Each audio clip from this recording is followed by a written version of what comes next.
Hi, everybody. Welcome back. I hope you've all had a good weekend. I sure did. I rested.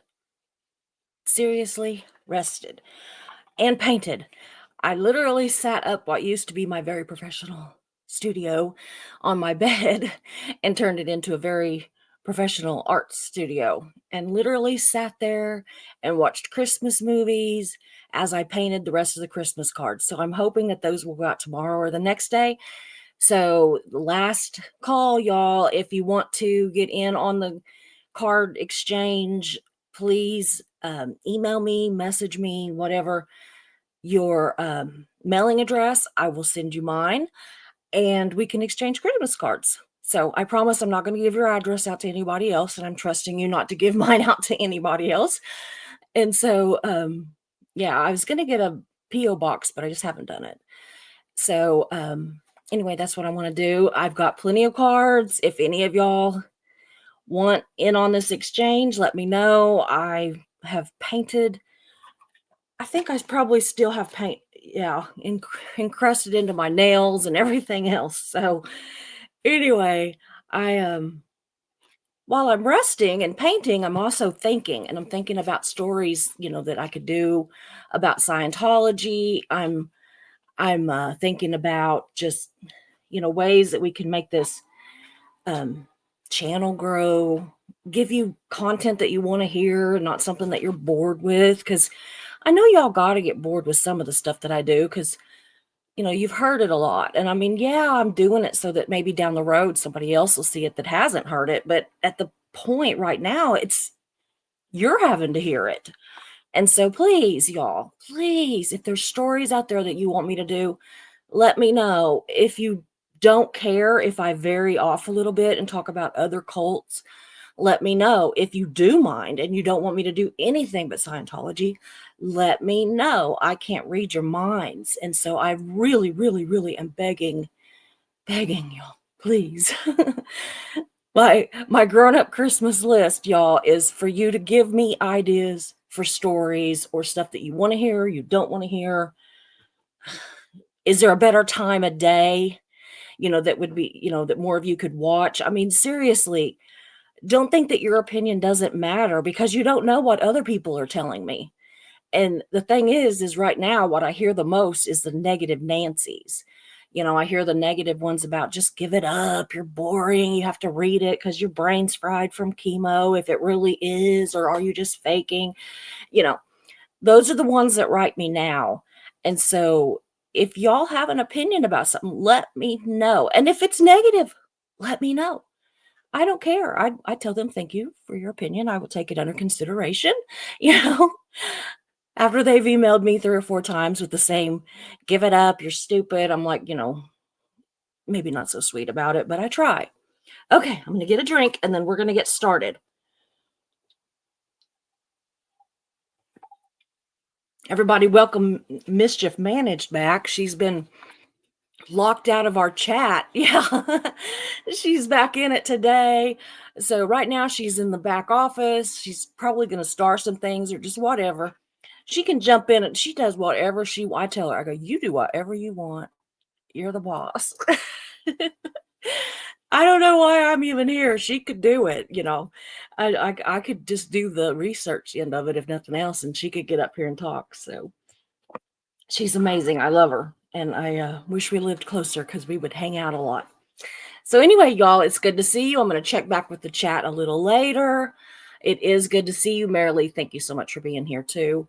I have the world's greatest mods, and Marilee and Mischief, they have my back, y'all. If anybody ever told me that they didn't, they would have to show me some good proof because every day they prove to me that they do.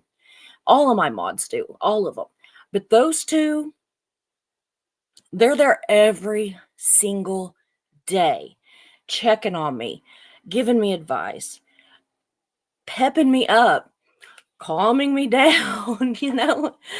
And I'm hoping that once I'm feeling a little better and in the new year and everything, I'm starting, every day I feel just a little bit better. I have good days and bad days. Yesterday was bad, but I'm hoping that in the new year, that I can return some of that friendship to them and sit down and talk to them and find out about their lives more than what I know already. And I'd like to do that with all of you. I would love just email me and tell me about your life. It would just I love it. I absolutely love it.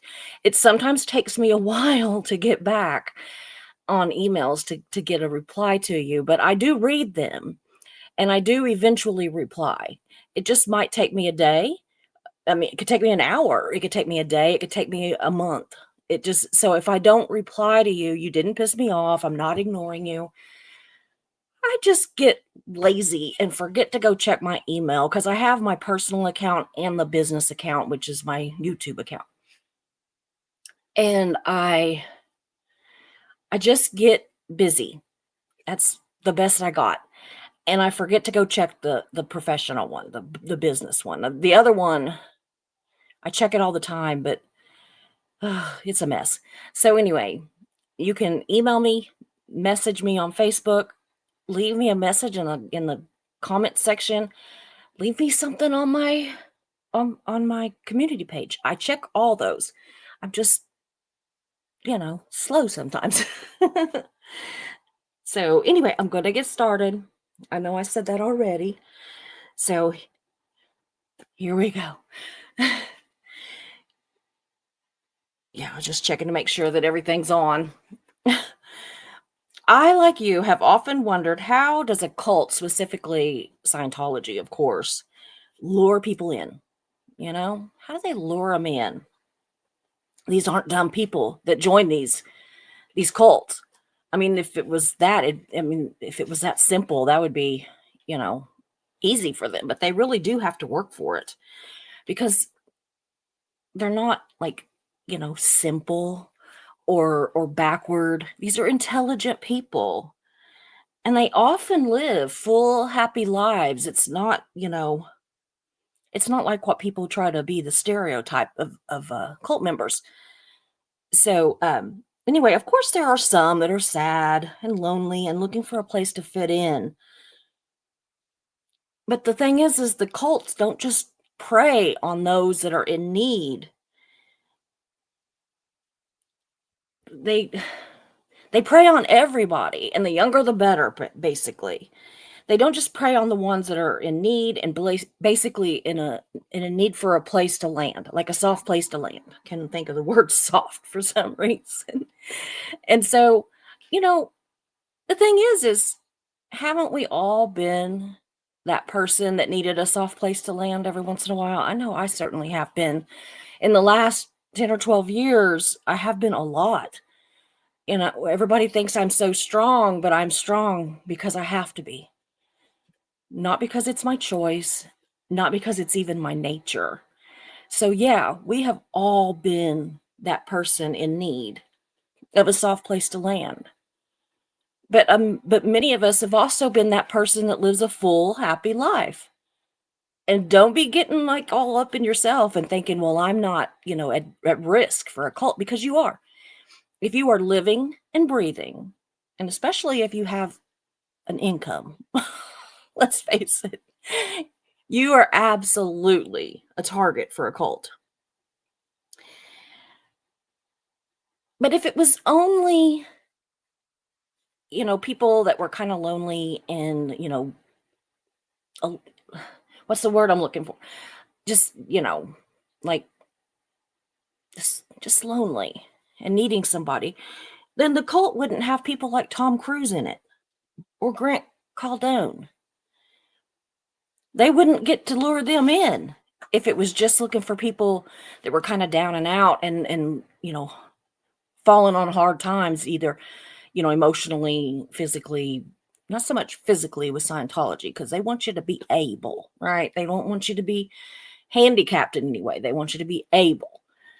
But so anyway, if it was just people in need, Tom Cruise and all of those that we hear about all the time wouldn't have gotten involved because they are first gens, right? We're not talking about people that were born into it. I wanna know how the ones that were born into it, how their parents or grandparents got into it. That's what I wanna know. Where's my how did it end up on the floor? Let me guess. Cat. I gotta turn my fan on, y'all. Oh, they're gonna have to up my medicine because I am having some hot flashes lately. There has to be something, though. The more I thought about it, I'm sitting there painting these little Santas and reindeers and ornaments and all this stuff, and I'm thinking there has to be something. There has to be something that lures in people that aren't the stereotype, okay? And my thoughts, honestly, was just I just kept shaking my head going, I don't know. I don't know. Because to me, everything, especially now, I think it would be harder for them to get members now because of the internet. But so but I just don't understand how anybody today joins. I don't know how they have any first gents that are, younger than 50 or 60 years old. I just don't know how. I remember years ago, and I mean way back, y'all. I was probably I cannot remember. I have just tried and tried and tried to remember what was going on then so that I would remember about the age that I was. But I was either late to, 18, 19, 20, maybe 21, but probably 18, 19. Okay. And at the time I was young and dumb, y'all. I mean, versus today's old and slightly jaded. But I got interested in the Church of Scientology, and it wasn't later, a couple years later, my ex-husband and I were walking around, the name of the town just went out of my head. But anyway, a town up in Northern California that we had flown in to visit my grandparents. And we were walking around there. Oh, I about had it. It just like zoom past the brain. But anyway, we were walking on the streets and we actually got like accosted, I guess. We got approached by some Scientologists and they were trying to, handing us out stuff and all this stuff. And we took it. We stood there and talked to them for a minute and everything. We're like, we're not from here. We can't, we're not going to move. We can't go, we can't come here to your org.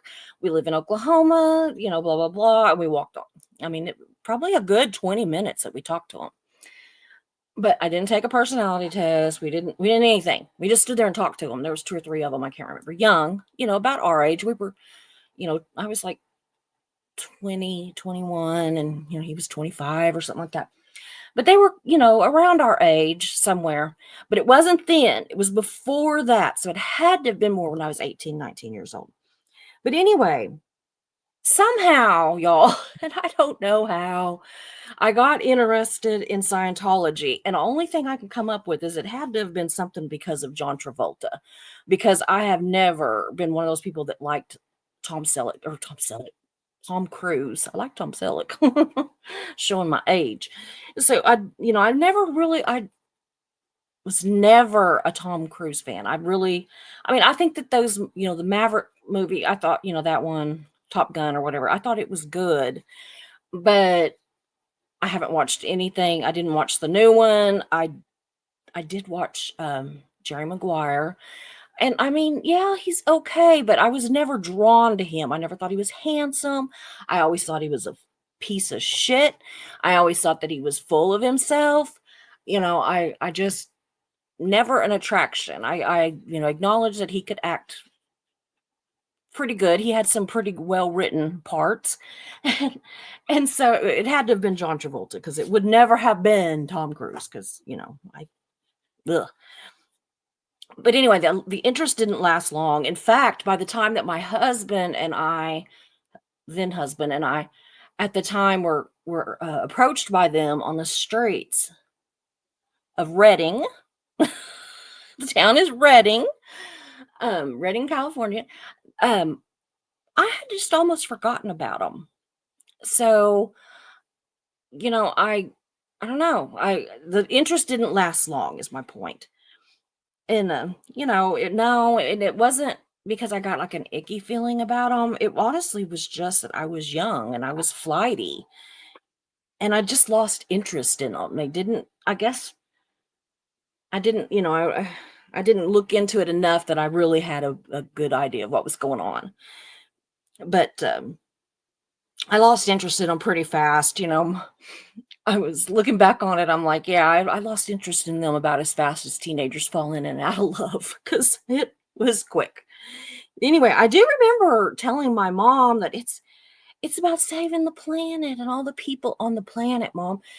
They're do-gooders. They're, tree huggers. They're all whatever. I they're old hippies. They're my people.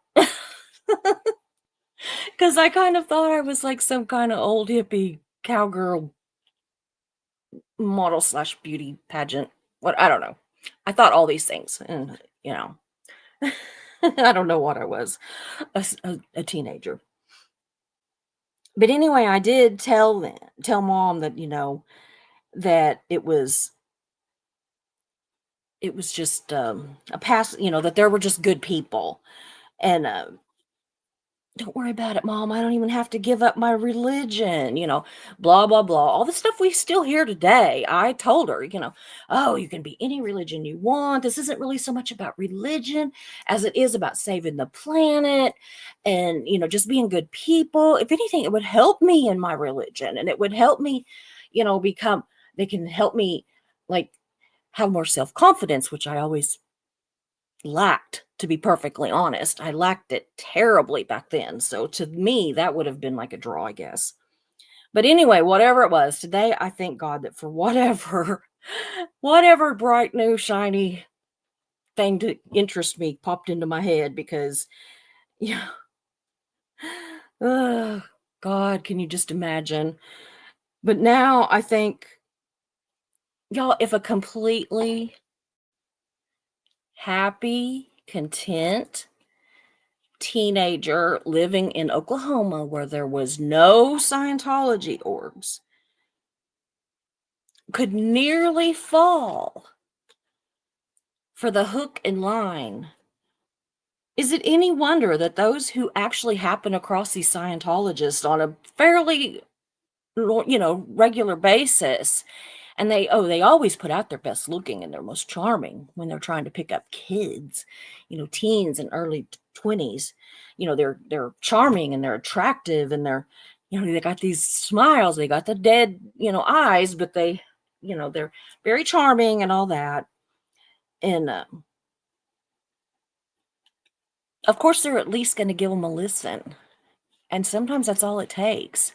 So if I almost fell for it, where I mean, those Scientologists that my now ex-husband and I ran into were the only ones that I had ever known that I was around. To this day, I don't know that I'm ever around any Scientologists, especially in Oklahoma, right? Yeah. And that, my friends, is where I believe the hook comes from, is that they have something they say that at least causes you to give them a listen. And is it something they say, something that you read? Could be either or nothing, honestly. But I took what I intended. I really thought it was going to be this deep dive into what is it that they're telling people that gets them to stop. Because you see, even with the protesters, how many people, there's a bunch of them that stop and they're listening. And the ones that really shock me are the ones that are the Spanish speaking that don't even speak English. Because the Scientologists, and they don't hear anything, but they're just standing there like deers in the headlights, y'all. And I'm like, what the hell? You know? I don't know. I think what it is that they understand just enough. They understand key words, and those words, they hear those certain words and they're like, I'm gonna listen. I'm gonna listen. And then of course they do have some that speak Spanish and they can always wheel them out on, if they want to. But anyway, what they say about Scientology is what the hook has to be, or in the line. Okay. And I wanted to see what Scientology had to say for itself because I can rattle on all day long about what this person says about it and that person says about it, but I wanted to see what they said for themselves, what L. Ron Hubbard said for themselves. And y'all, it didn't take me long, y'all. I mean, thank God, because their crap that you got to wade through is just ugh. But I hit pay dirt, and I wanted to bring that to you too, and let you see what I found. And it's easy to find. Just go on their website, Scientology.org. I found what I believe lures more people in than all those free personality tests or, Tom Cruise telling us how wonderful it is. I'm just trying to curl my hair a little, y'all. But I don't know that it's the key, but I think it's a key. Okay? And I didn't find anything that we haven't heard in some way, shape, or form before. But for some reason, when I read the words coming straight from the horse's ass's mouth, they hit more. Okay?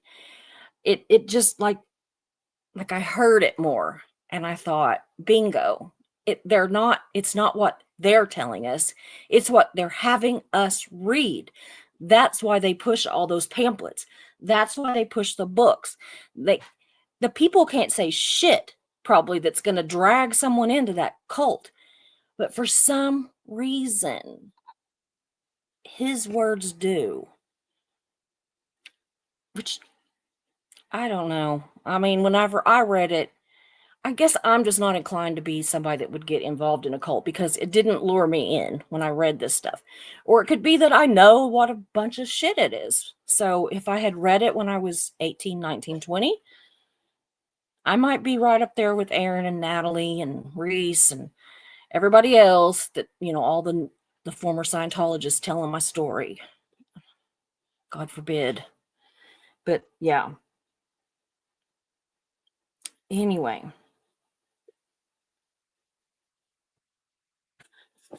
I have all these notes and it's like, do I want to say this? Do I want to say that?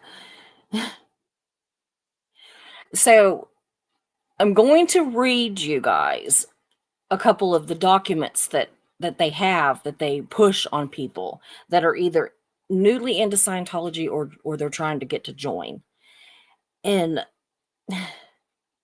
I could just go on and on and on about how I think they lure you in and how easily they could have lured me in, but I honestly my fascination with cults is because of the friend of mine that I've told you guys about before.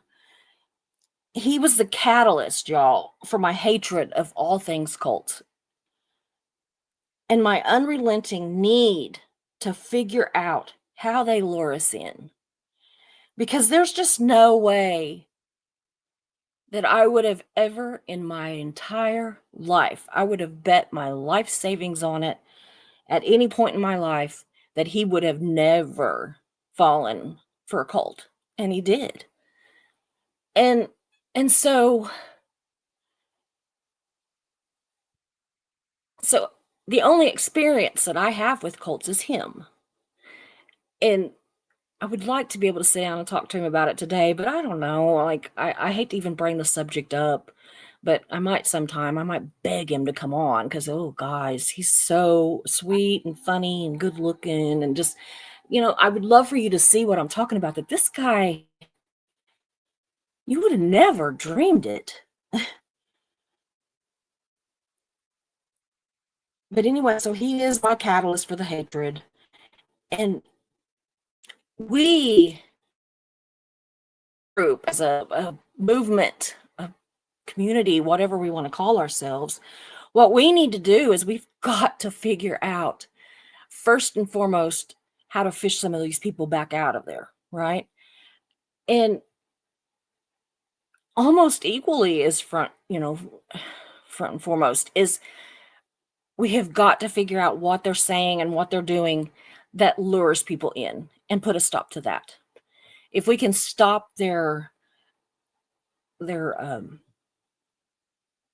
know membership from growing, and if we can work our asses off to get their tax exemption dropped because they don't deserve it.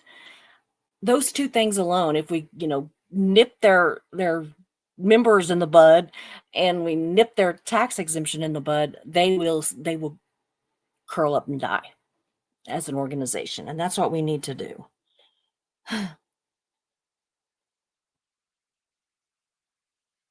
Yeah.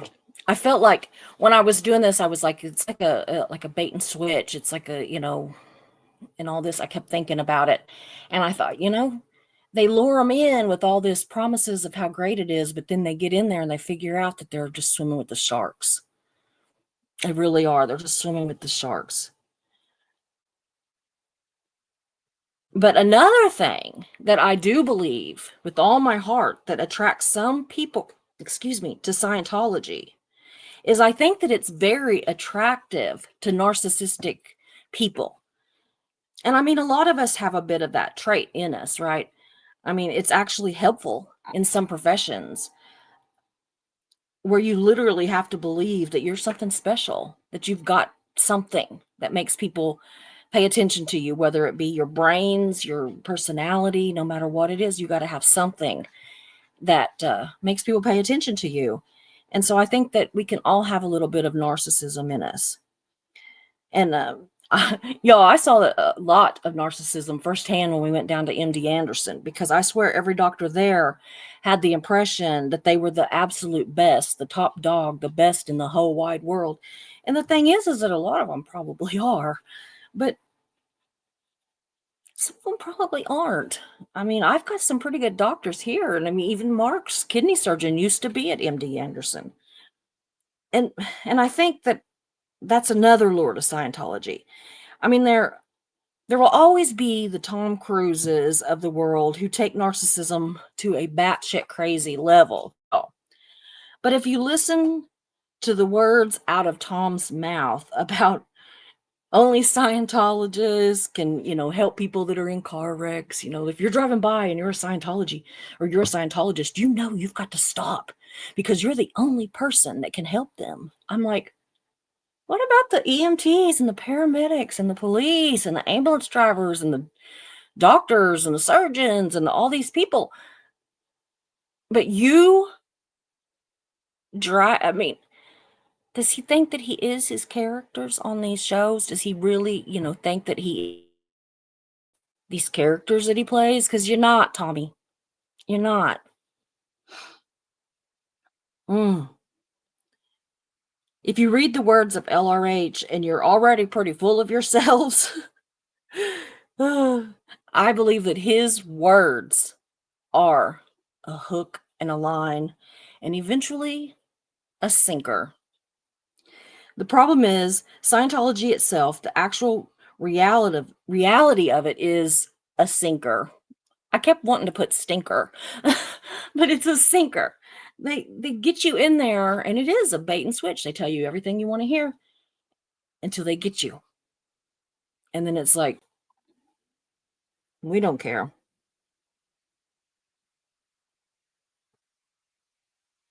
But all people see, and it happens all the time, it happens in relationships, is the pretty line, the pretty pictures, the flash and all that. That's what they see. And it just hides the reality that Scientology is a human trafficking, elder and child abusive, real estate scam of a cult. And by the time you figure that out, you're probably sunk thousands and thousands of dollars into it. So let's dig in, y'all, into the actual words of the master fisherman, LRH. I figure that this might be how he got those first people in. Because the first ones had to have been the hardest. I don't know though, back in the day, there was an awful lot of cults. It was just like, like musical chairs where you stop and it's like, oh, which cult am I going to get in? Because there's like one here, one here, one here, one here, one here. Oh, which cult am I going to choose? So, whatever. So let's look at the code of honor. Okay. And now I'm going to read it word for word. And I think myself that it's just a lot of word salad, which kind of feels like how this whole live is. I feel like I'm just not at my best. And I really I don't think that their code of honor really makes a lot of sense. But then just keep listening, because when you get to the very last line of their code of honor, it's like, are you freaking kidding me?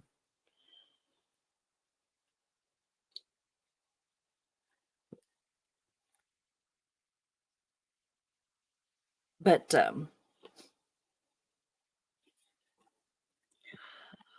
y'all, it's something.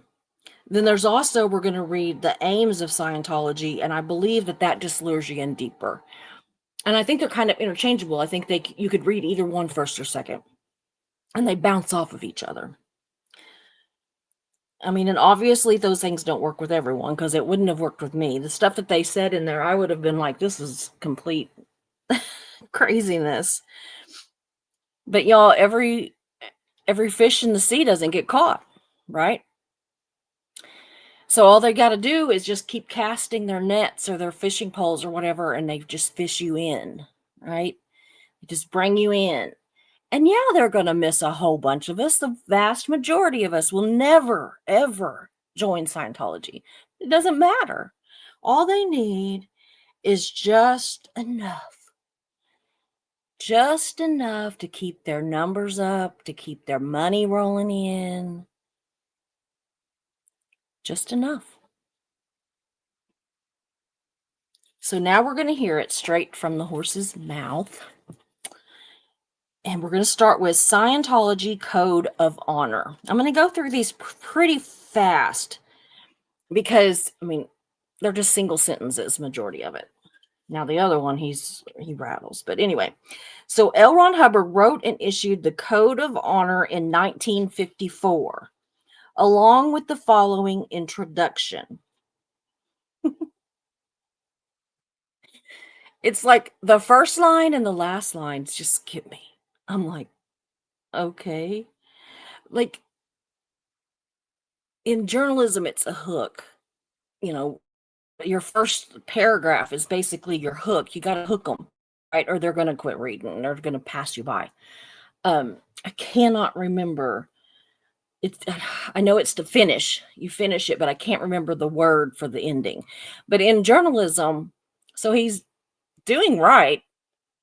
But anyway, in journalism, you got to really start with something and you got to end with something.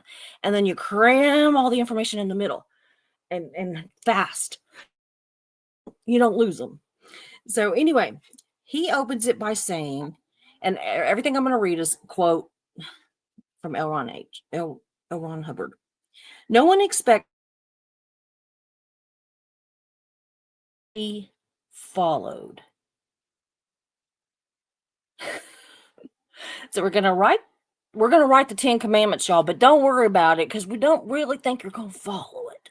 Which is true. They might as well have said that, because very few people actually follow it. But get it? Isn't that like, I don't know. He then goes on and says the ethical code cannot be enforced. Any effort, and I understand eventually what he's saying here, but it's stupid. It's crazy. Okay. The ethical code cannot be enforced. Any effort to enforce would bring it into the level of a moral code. It can enforce simply because it is a way of life, which can exist as a way of life only as long as it is not enforced. Hmm. Use of the code of honor would, as any Scientologist could quickly see, produce a considerable deterioration in a person. Therefore, its use is a luxury to use, and which is done solely on self-determined action. Now we're going to start them. Number 1, never desert a comrade in need, in danger, or in trouble. Hmm. Number 2, never withdraw allegiance once granted. I think he might have meant that one. Number 3, never desert a group which you have or which you owe allegiance. He might have meant that one too. Number 4, never disparage yourself or minimize your strength of power. 5, never need praise, approval, or sympathy. Tom needed to hear that. Never need. Number 6, never compromise with your own reality. That kind of goes into like that it's okay to lie because the truth is what you believe it to be, kind of thing. Number 7, never permit your affinity to be alloyed. Number 8, do not receive or give communication unless yourself desires it. They don't talk to us because they're not supposed to have a conversation. They're not to, not to communicate unless they want to. So is that why, I'd like to know after this, after they read these, how I'm not going to invest in those books, y'all, because I'm not going to do it. But man, I'd like to read some of those books, because just to know, like, how he indoctrinates them, basically. Number 9, your self-determination and your honor are more important than your immediate life. That's probably how they get people to turn away from their friends and their family and everything that they know, because their immediate life is not important. Because they're going to have 5 million more, right? Number 10, your integrity to yourself is more important than your body.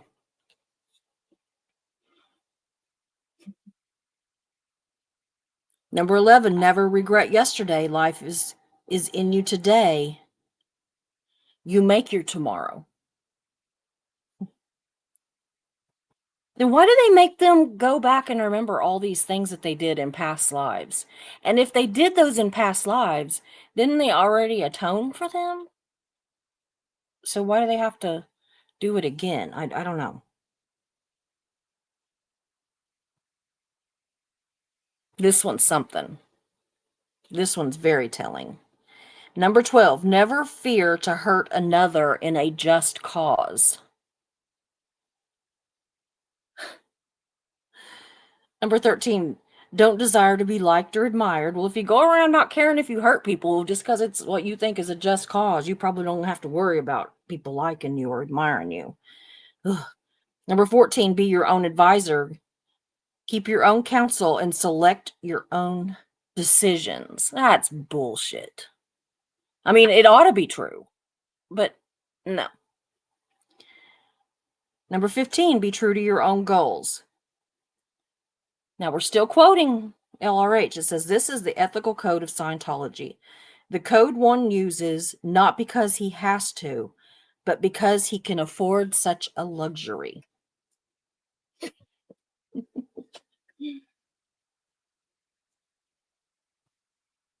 Like, what? Then, y'all, I found the aims, of Scientology, written by L. Ron Hubbard, September of 1965. I wasn't even born yet. And all this, again, is quotes, okay? A civilization without insanity, without criminals, and without war, where the able can prosper and honest beings can have rights, and where man is free to rise to greater heights, are the aim of Scientology. I always like how they put in there that able, the able.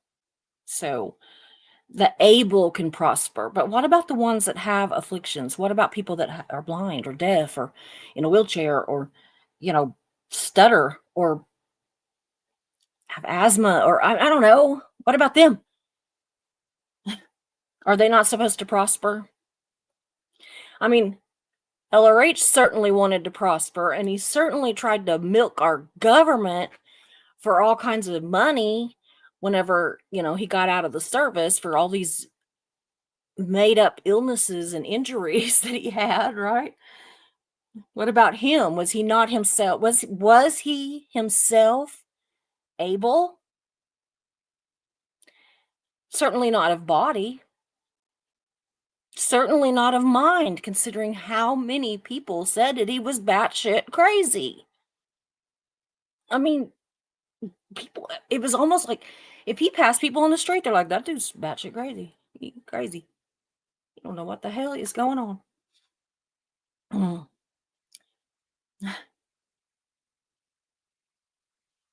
It says first announced to an interpolated world in 1950, those aims are well within the grasp of our technology, which hasn't changed since 1950.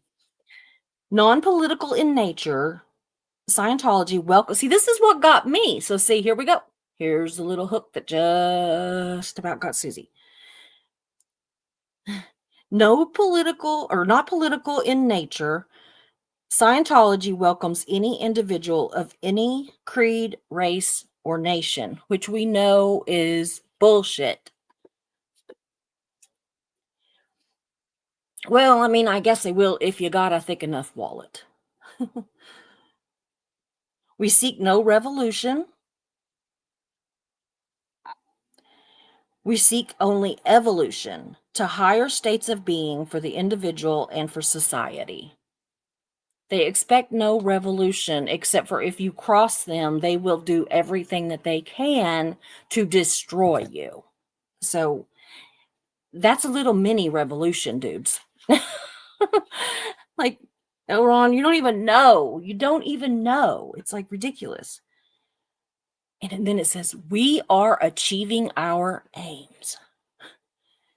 After endless millennia of ignorance about himself, his mind, and the universe, a breakthrough has been made for man. Endless millennia. Other efforts man has made have been surpassed.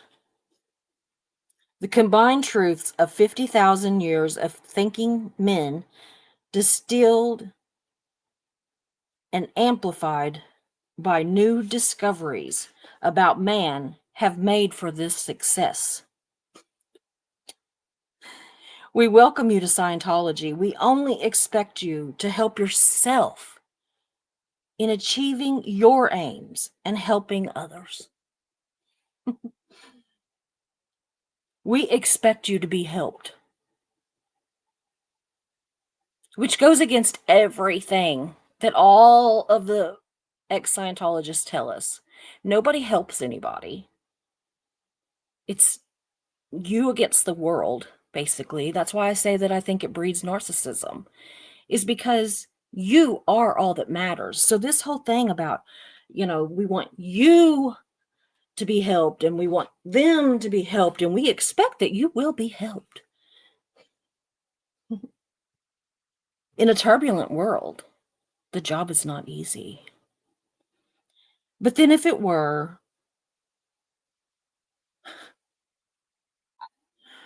we wouldn't have to be doing it.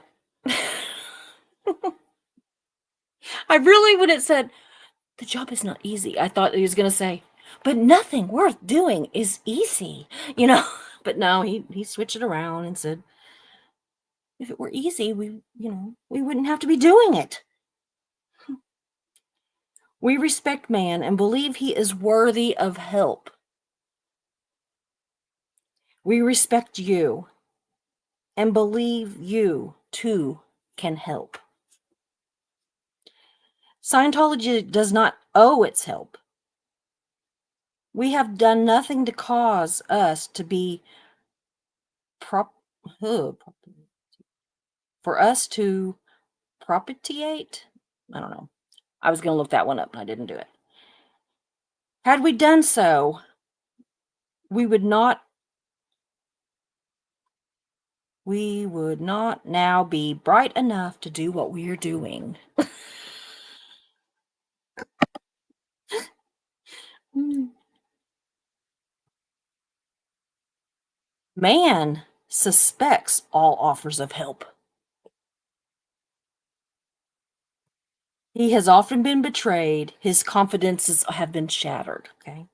Too frequently, he has given his trust and been betrayed. We may err, for we build a world with broken straw. But we will never betray your faith in us, so long as you are one of us. The sun never sets on Scientology.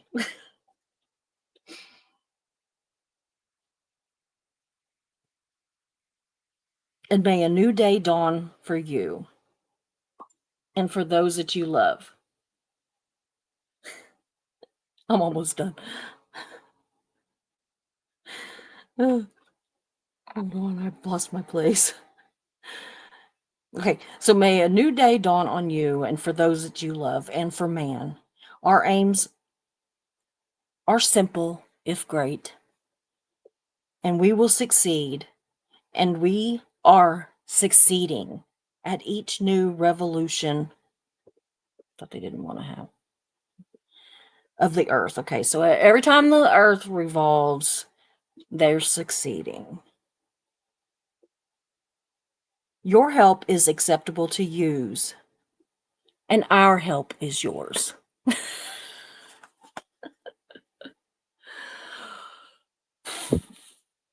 Does that even make any sense? He double talks. It is crazy. I'm gonna check with my chat, y'all. So, like I said, Mischief Managed is back. I am so glad she's here. Which she wasn't. She could get in the chat. She just couldn't get on our Facebook chat group, our mod chat. And I missed her. I mean, yeah, I can just text her, but for some reason it was just so easy to pop over on there and send her some kind of a message. But mostly because I never charge my phone, if we're totally honest. So, yeah. Hey, y'all, it's Susie here, or is it? Yeah, no, it wasn't. Marilee, it's good to see you. Joel McCoy's here, says hi, folks. Oh, he's so glad. Hey, Carrie Ann. Hi, everyone. She's so sweet. She's a good person. She is just a she's a good person. So I tell my dog all the time, she's a good person. You're not a dog. And then I turn around and say, "Your daddy's dog and mommy's baby." He's probably like, "I thought I wasn't a wait a minute. I thought I wasn't a dog." I'm so glad to see you guys. It's kind of a small chat today, but that's fine. They always come back on the replay.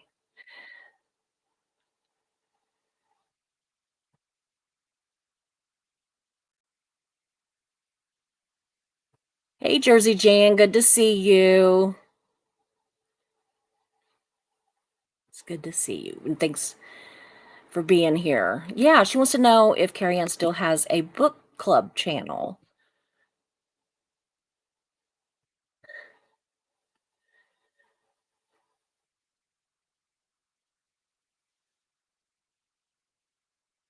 Yes, Marilee, absolutely. Everybody needs a safe place to land. So it's not that they are strange, right? Or that they're, you know, simple. You know what I mean? Like simple or weak-minded or this whatever. They're just people.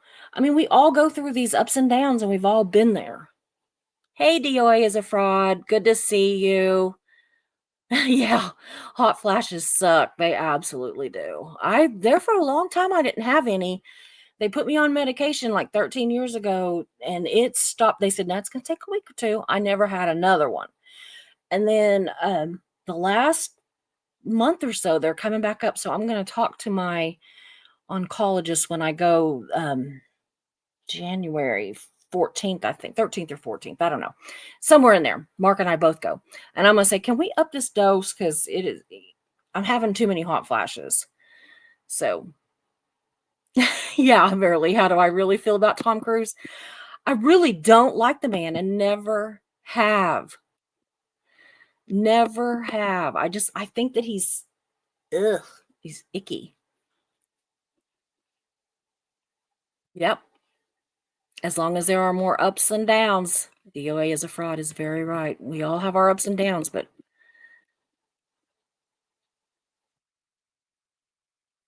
yeah, if everyone is free, Nisa says, if everyone is free, why is everyone getting locked in a room? True. Good to see you, by the way. Jersey Jan says, there are no civil liberties in the Church of Scientology. You give those up at the front door. Absolutely. Carrie Ann still does have her book club on Sunday evening. So I wore my regular glasses today, so you're seeing up my nose. And if you think that's a booger, it's not. It's at the right side. Yeah, it's my nose ring. It's the opposite side of my nose ring.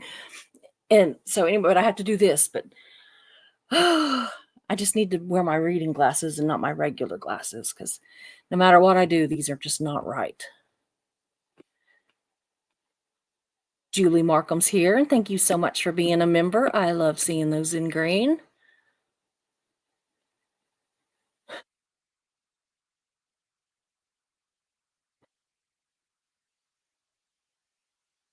Mischief is saying, I can imagine with all the stories out on the net that abusers would be fighting to get in. Absolutely, right? I thought about that too. Oh, Marilee's grandson's telling us hi.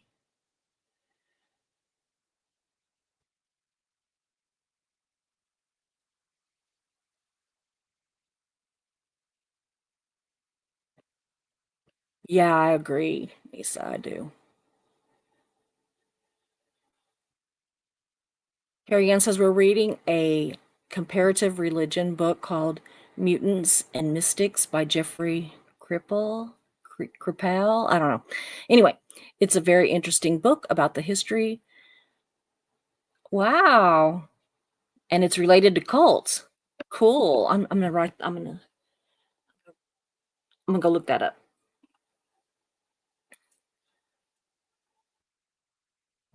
Anna Banana says hope that her card gets here soon. Aw. Like I said, I'm probably gonna be sending them out um tomorrow. I'm hoping. I'm gonna address a bunch tonight. But anyway, while I'm resting after I'm making salmon for me and stuffed bell peppers for Mark. So I'm very adventurous on tonight's dinner, apparently. Anyway. Oh, Jesse smiles from the Do We Know Them podcast. Took one of their personality tests once. She said that she felt haunted afterwards. Wow.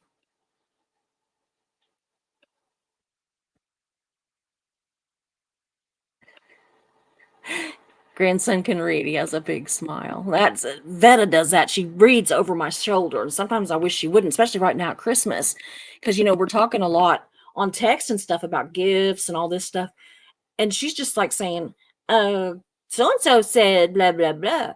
What does blah blah blah? And I'm like, oh my god, give me my iPad back.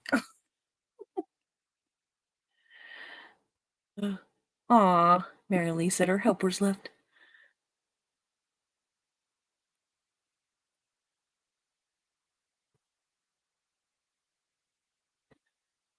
Never in Aaron. Good to see you. That's twice that I remember seeing you just lately. Once, like, was it Thursday or Friday? Whatever day I did my last live. And then now today. Yeah, they don't give a crap about us, Julie. They don't. Yeah. Julie says, you know how cults are. Rules for thee, not for me. Uh-huh. Everyone else gets a copy of Road to Happiness. Yeah, I don't have to be a word clear. Sometimes I feel like I need to clear them for me. Like, I'll get the gist of it, but I'm like, how do I say what that means without being like, you know, you probably know what it means too, or can figure it out too.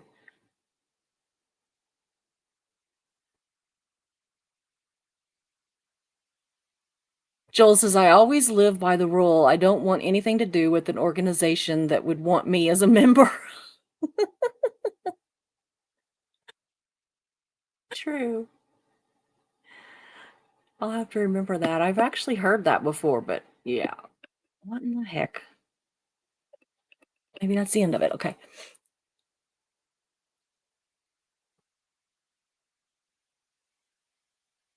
Yeah. Jersey Jan says, if we weren't talking about cults, I'd say stop that. Whatever keeps you free, my friend. She's talking to Joel. Okay, Mischief. She says, end of chat. Well, y'all, this was kind of a fast one today because I knew I had a big dinner I have to make, and I need to figure out where in the world my dog's at. Megan and Curtis took all the dogs to have them groomed today, and I am missing my little snugglebug Hollis. I'm used to him being right there with me while I'm painting and stuff, and he's been gone since about 8 o'clock this morning. So surely he's back by now, but he's not come in. He's probably mad at me.